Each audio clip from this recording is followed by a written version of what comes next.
and I'm just going to get us set up. I'm going to share my screen with you today so that we don't run into some of the challenges that we did the last time. But I do want to welcome everyone, and I look forward to learning with everyone as well. Today I want to talk a little bit about maror, and specifically some of the changes that are taking place and the disputes that take place with regards to maror. For example, in my house, we have a long-ranging debate as to what exactly the correct thing for maror should be. I have always used romaine lettuce. My wife, on the other hand, is vehement that we use horseradish, and she feels that that's part of her tradition. So what I want to do today is discuss that a little bit and develop some of the themes in halacha and hashkafa. Again, we don't have a ton of time, but at least to give us a little bit of a taste, pardon the pun, about what it is that we're talking about when we talk about maror. So if you look here on source number 1, you'll notice that the pasuk says, "V'achlu asabasar balayla hazet tzli eish umatzos amorim yochlu," that it's very clear that the Korban Pesach has to be roasted, and it has to be eaten with matzah and maror. Now, obviously, we don't have the Korban Pesach anymore, but we still have a rabbinic law that we have to eat maror. The million-dollar question is, what does the maror actually manifest itself as nowadays? So if you look in source number 2, you'll notice that the Gemara in Pesachim tells us the following. The Mishnah in Pesachim. These are the things that a person, the vegetables that a person can use to fulfill their obligation with on Pesach. And then it lists 5 different categories: chazeres, tamcha, charchavizna, ulshin, uvimar. So it's very clear, by the way, that maror is different than some of the other categories that we're going to be talking about. It's also interesting to note that you do have an option, that it's not necessarily a one-size-fit-all, but there were different categories that were given in regards to what one can use for maror. You'll notice the Gemara, in dealing with the word chazeres, the Gemara says chazeres. What is that? Chasa. It's chasa. Rashi over here in source number 3 says, what's chasa?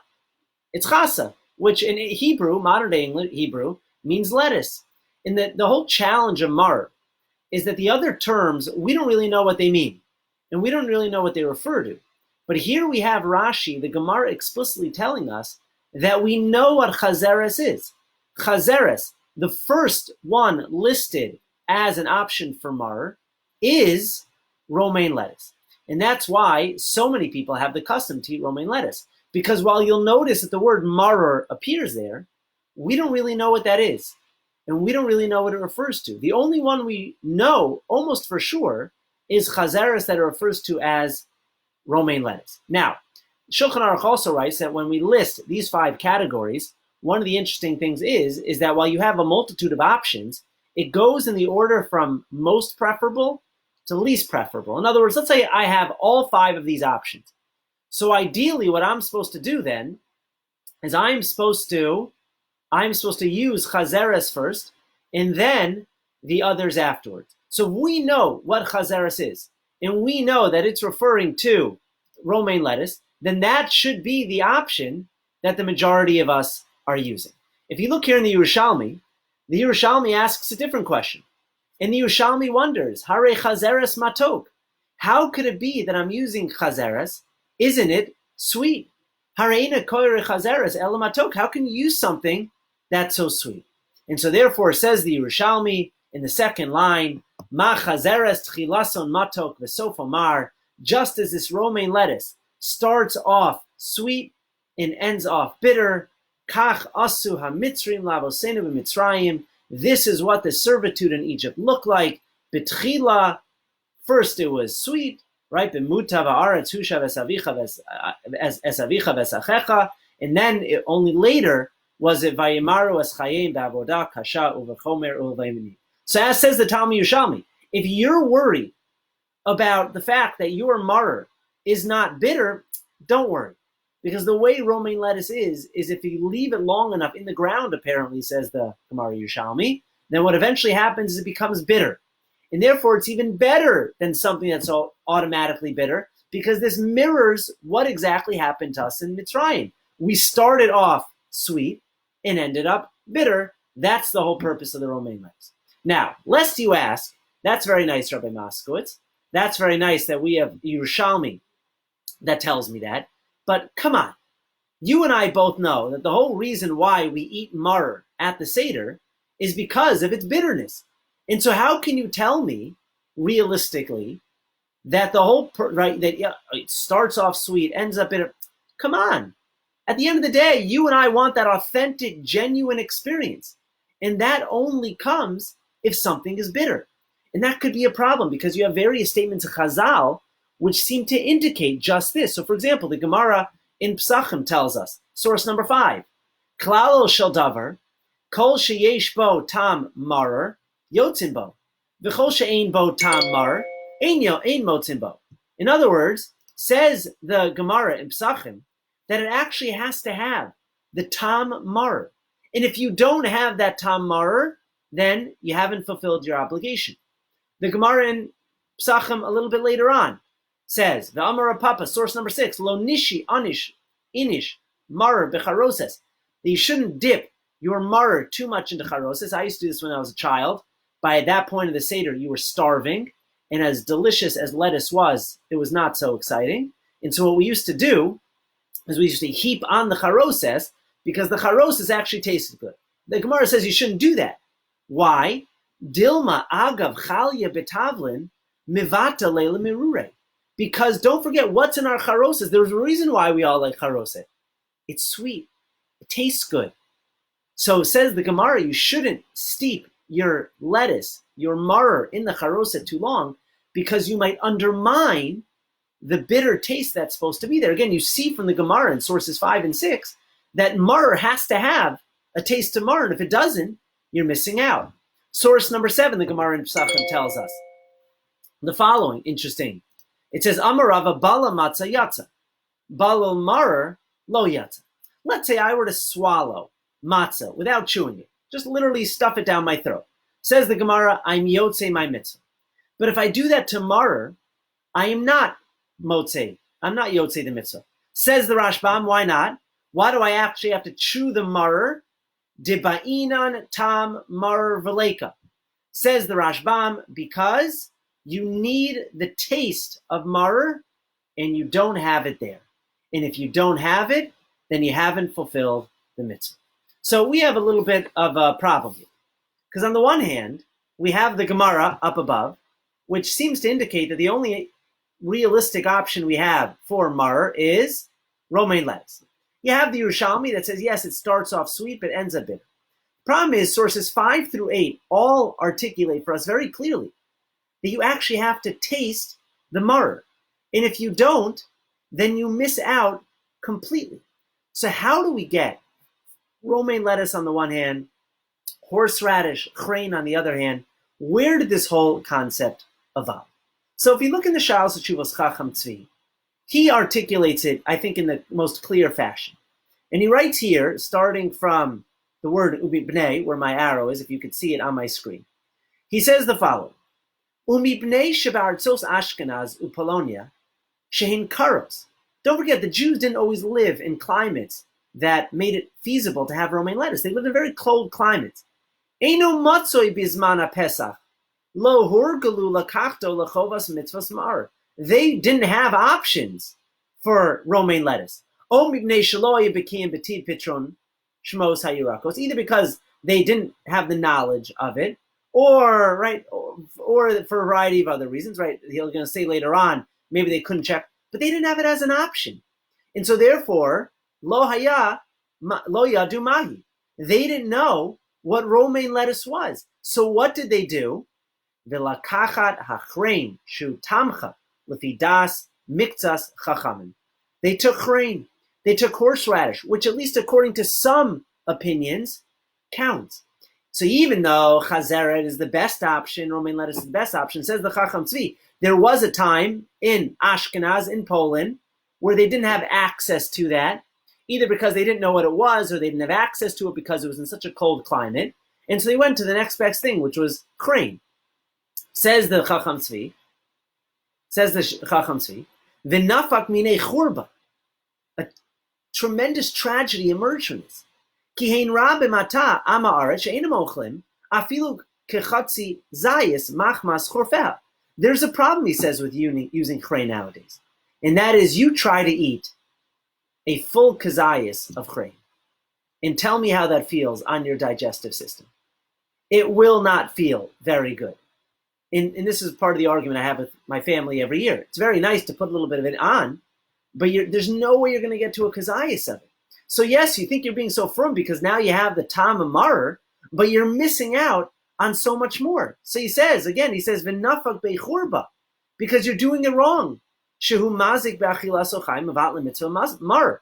And by doing that, by thinking you're so religious that you're going to use horseradish, you're mevatlin the mitzvah mar because there's no way you can get to the necessary shear. Ve'af hacharedim el davar Hashem. And let's say you're such a groisek naka, you're going to eat a kazayas of mar. Ve'ochlin kazayas me'achrein mistakin bo. You're going to cause yourself pain. You're going to literally, physically hurt yourself. And that's, in fact, what the Morome Sada writes in source number 10. The Morome Sada says, I don't understand why everyone would eat chrein. Eino yad mevin madua lo yani gatzmo bisalata kedas rov achronim. He says, I don't understand why you would eat salad, why you would eat romaine lettuce, like most of the achronim. Ulamai nachmir lecho davar shu kecharavos leguf. Why would you eat something that could potentially cause your body to hurt? I don't know about you, but at the end of the Seder night, after 4 cups of wine and a lot of matzah and lettuce, all I want is a Pepsi, right? Could you imagine if you're eating a kazayas of chrein on top of that? V'halo daracheha darchei noam, says the Morome Sada. Hashem's ways are supposed to be pleasant. It's supposed to be enjoyable for us, not miserable. Even eating maror is not supposed to be miserable for us. And so therefore, says the Morome Sada, says the Chacham Tzvi, we understand why historically there were times when people were eating chrein as opposed to the romaine lettuce. Nowadays, we simply don't understand. When you come to the Chazon Ish disagrees.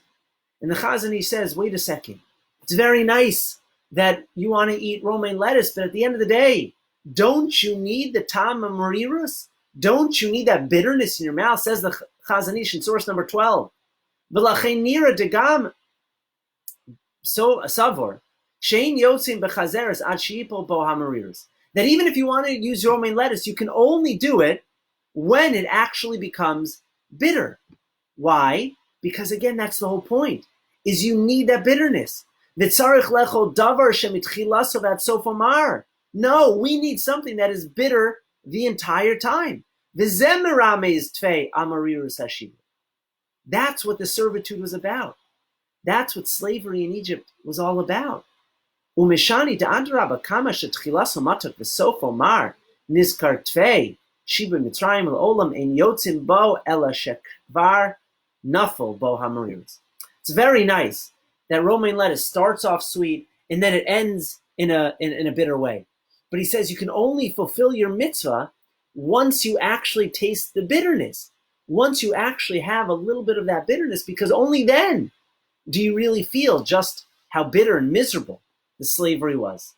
Rav Ovadia Yosef disagrees. Quotes the Chazon Ish. He says, maybe you have to leave the romaine lettuce in the ground long enough until it comes bitter. And only then have you fulfilled your mitzvah. The Mechila Mechvod Toraso, says the Rav Ovadia Yosef, with great respect for the Chazon Ish, I disagree. Ein dvarav mechuvarim lahalacha. He says, I don't understand that. Ela kol shebiyameinu lecho lagia lechal meriros, as long as it has the potential, the capacity to become bitter, yotzim bo yedei chova gam kishum matov. Even when it's sweet, you have fulfilled your obligation. So what have we seen up until this point? We've seen some interesting things. Number one is we discussed the evolution of Mar, how we get from a Gemara that lists 5 different options to what we have nowadays, which is basically chrein or romaine lettuce. We saw that the majority, right, Rashi, it's very clear that romaine lettuce is what the Gemara was referring to when it says chazeres. That's chasa, which is both an Aramaic and a Hebrew word. So we know for sure that to be the case. And so we wondered, what are the benefits and what are the costs of using romaine lettuce? The benefits are obvious, and that is that it's explicitly stated in the Gemara. The negatives, the challenges of that is somewhat emotional to many of us, or sentimental to many of us, which is that how can you have the romaine lettuce when it doesn't have bitterness? We learned sources 5 through 8 all said that there has to be bitterness to it. You learned the Chazon Ish, who says it's very nice that it's mitchila matok, in sofo mar, that it begins off sweet and ends up bitter, but I want it to be bitter the whole time, says the Chazon Ish, because only when it's bitter is it good enough. And that's, and others disagree, Rav Ovadia Yosef, the Meromei Sadeh, and then we saw the Chacham Tzvi. We saw the Chacham Tzvi of where did this whole custom come from? To switch from romaine lettuce all the way to Chrein, he says it was based on a need. There were times in history where they literally couldn't get romaine lettuce and they needed option B.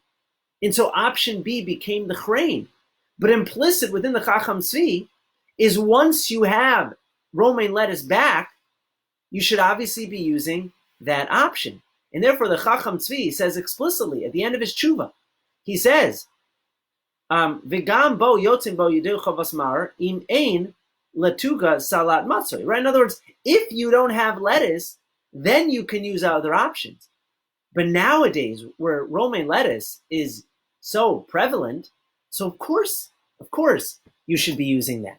Now, I will mention as a caveat that even if you use romaine lettuce, you do have to be careful because there are bugs in there. You have to make sure it's checked properly, either in a case where you buy it from a store that's checking it properly, or you yourself are checking it properly. But you have to make sure that it's checked properly. And the Chacham Tzvi references that as well as a reason why some people switched out of romaine lettuce because of that concern about bugs. But it seems pretty clear that we understand now the evolution. I'll tell you what we do in our house because of the debate.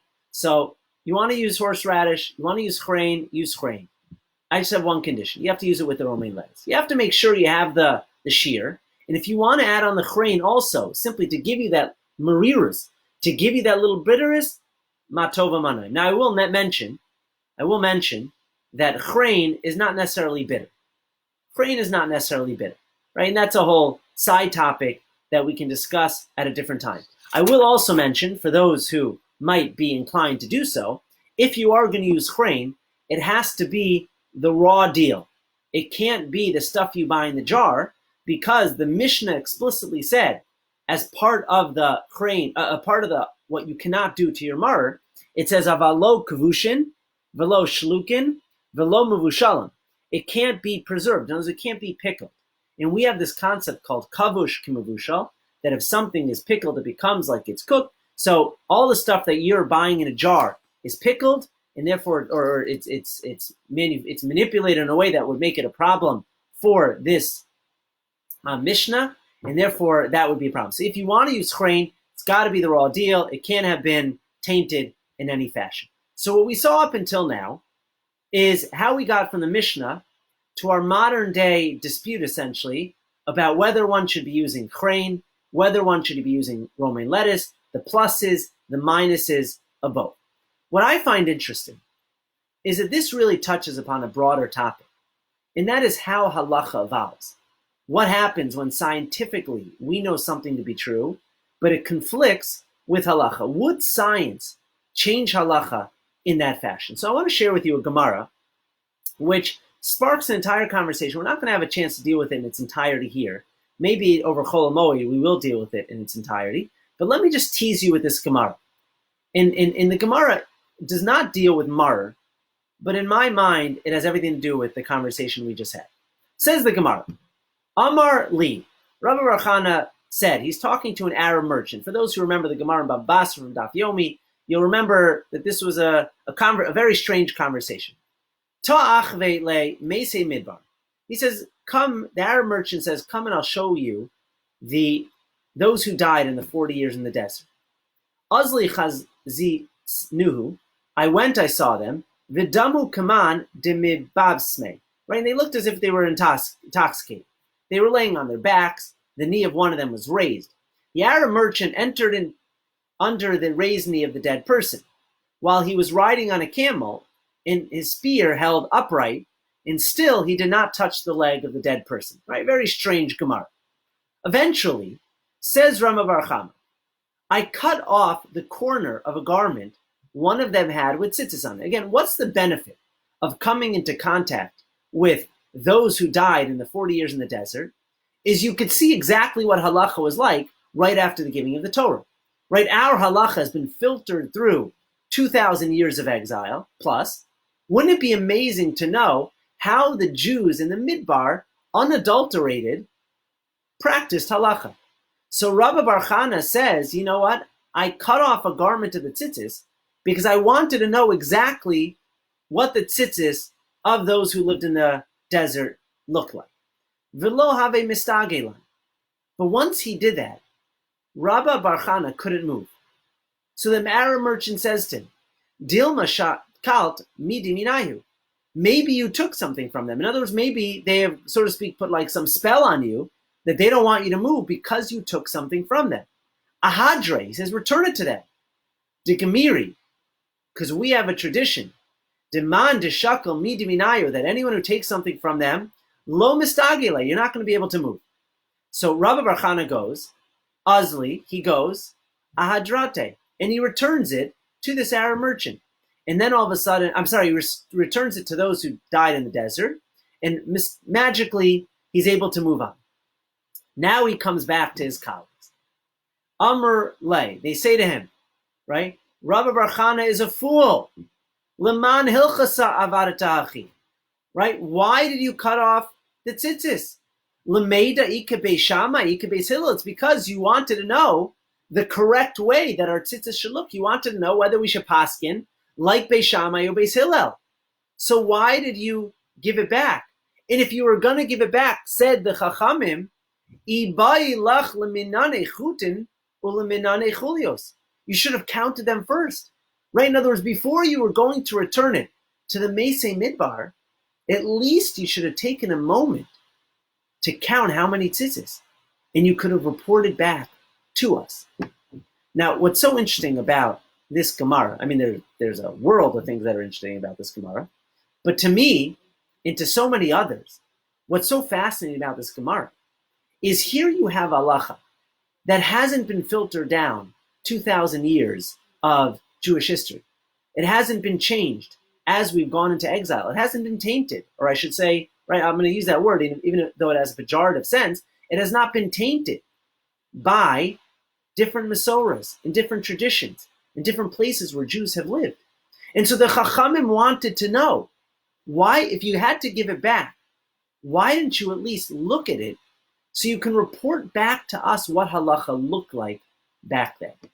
Now, how do you read this Gemara? Because there are two very different ways to read the Gemara. And perhaps we'll deal with this over Chol HaMoed and the Kollel.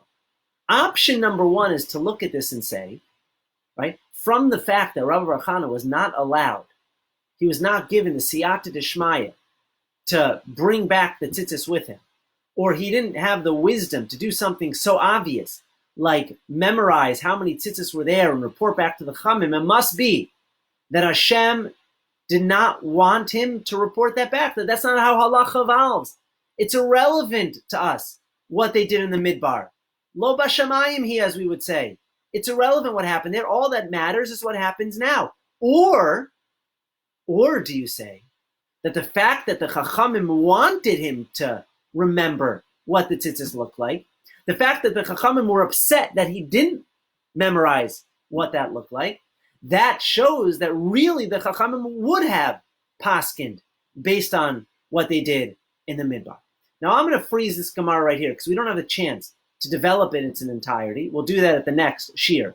But I want you to give thought to this Gemara and think about how it impacts our discussion of Mar.